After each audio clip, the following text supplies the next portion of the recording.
امروز 3 اسفند ماه 1399 ساعت 9 شب به وقت عراق، حرم مطهری آقا امام حسین.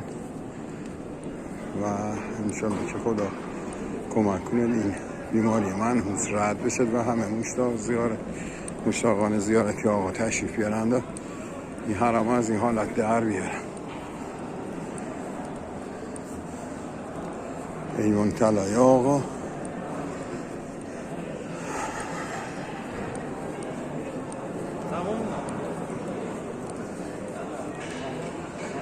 ذریحه 72 تن. السلام عليكم. علیکم السلام حبیبی.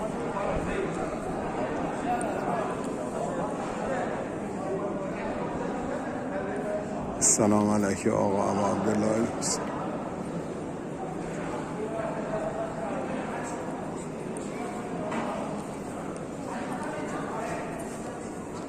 السلام علیکم آقا حبیب مظاهر و رحمت الله و برکاته. رفتگاه آقا امام حسین.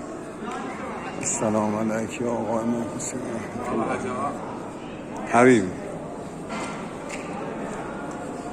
دارن ایراد میگیرن به فیلم برداری قتلگاه طرف بعدی.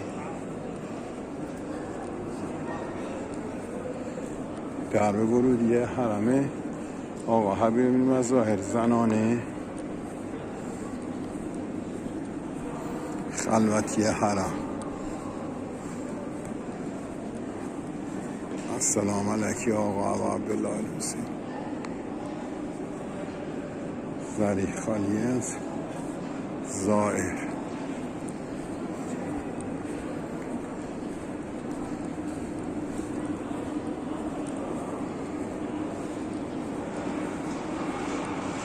در پای نقره ورودی حرم مطهری آقا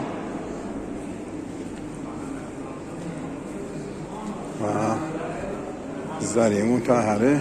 سلام علیکم. ذریح مطهره آقا ابراهیم مجا. ممنون حبیب. ایراد گرفتن.